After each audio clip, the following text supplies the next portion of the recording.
Hey, welcome back, guys. P-Valley has finally returned for its long-awaited second season, and this go-round, it's not merely the political landscape threatening the Pink's existence, at least not yet, but a whole nother obstacle entirely, the dreadful COVID-19 pandemic. In today's video, we'll break down the top 10 WTF moments from episode 201 and provide analysis, details, and predictions throughout. Before we begin, be sure to hit the like button, subscribe, and bell notification to immediately receive these videos.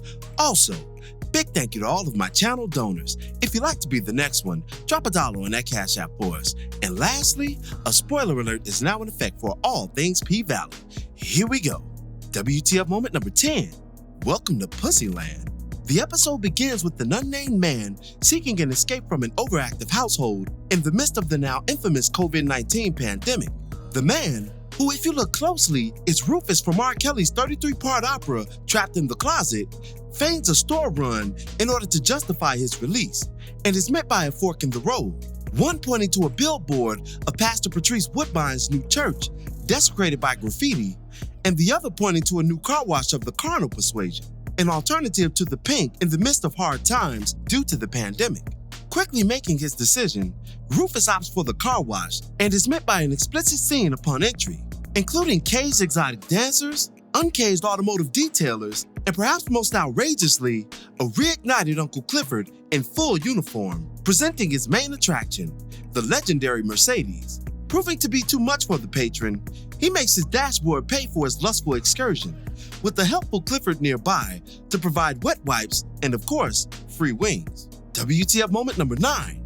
Back in business. Following the introduction of Pussyland, the crew discovers that they've been rejected yet again for a COVID relief loan, the government deeming their operation as non-essential, hypocritical at best if you ask this commentator. Then, much to their delight, the news reports that COVID restrictions would be lifted in Chucalissa, offering the Pink an opportunity to finally reopen for business. WTF moment number 8. The death of Tydell Ruffin.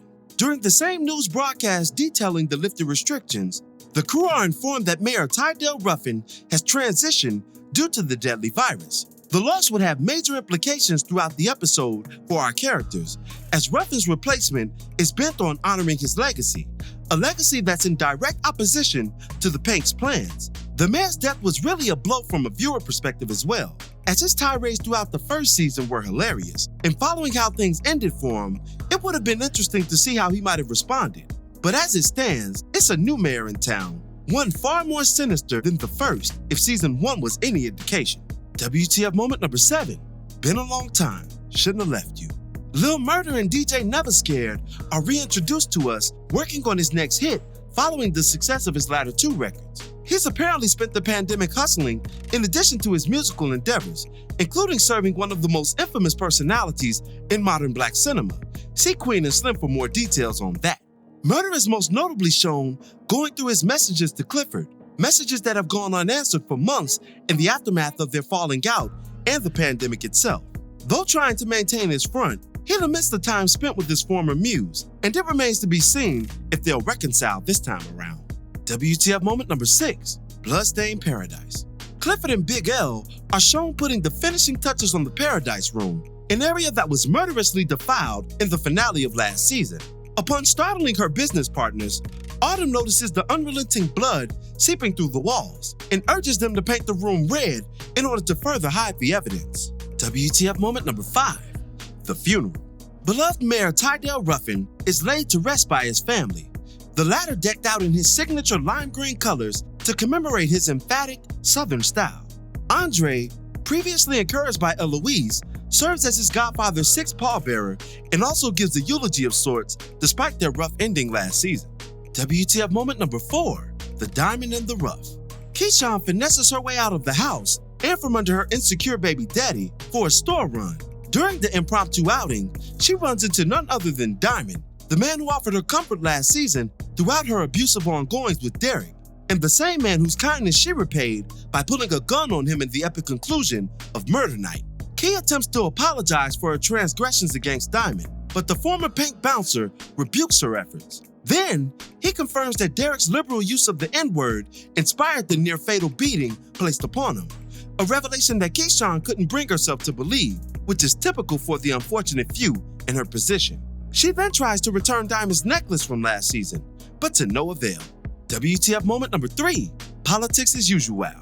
Interim Mayor Wayne Kyle pays his respects to the departed Mayor Ruffin and expresses his desire to honor the late politician's legacy by seeing his casino plans through despite Uncle Clifford's creative rebuttals. Then, the interim mayor shoots to make amends with Andre, an effort in futility given their shotgun charged history. Later, we get a sighting from yet another Kyle brother, Corbin, who we last saw battered and bruised following the failed casino deal from season 1 and fallout with his brothers. Corbin drops a few stacks of cash on Andre's doorstep with the intention of retaining his persuasive services and getting the new owner of the Pink to sell the establishment in favor of the fleeting casino.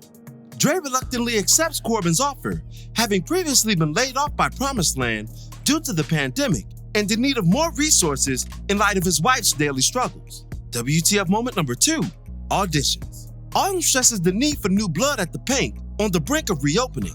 However, Mercedes is starkly against the action due to monetary concerns. She later lashes out at her former comrade turned boss lady after seeing an audition ad for the Pink via social media, something that furthers the friction between them, a friction that'll only intensify once the new girls are fully in place.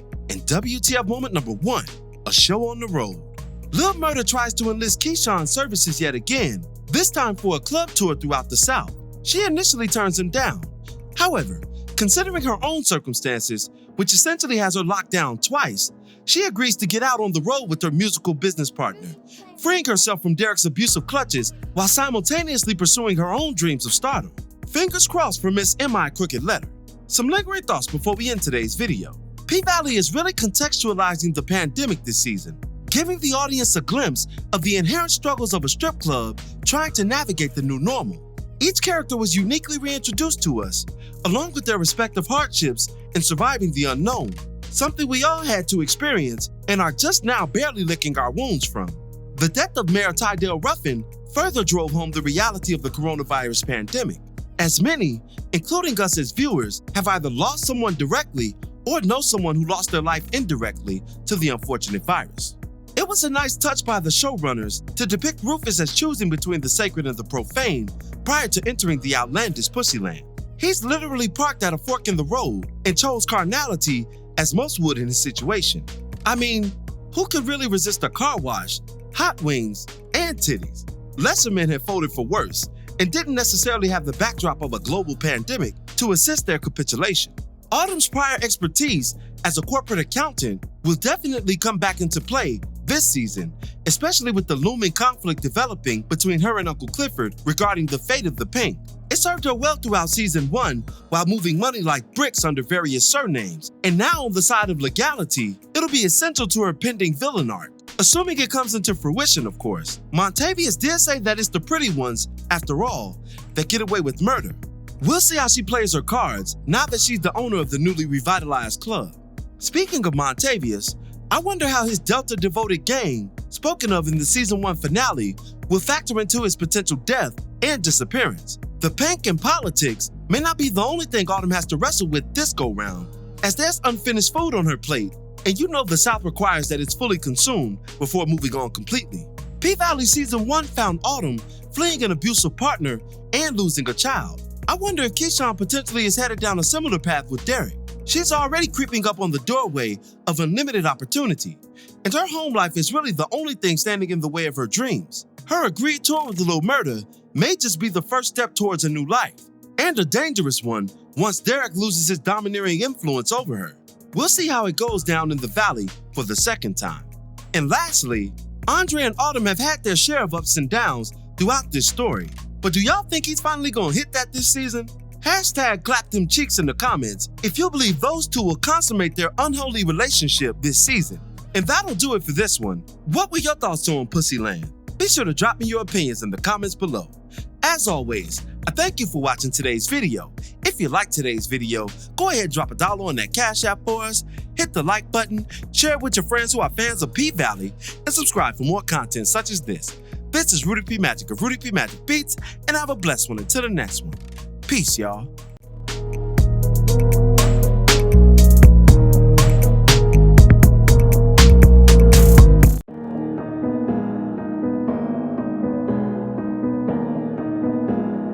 Rudy, play.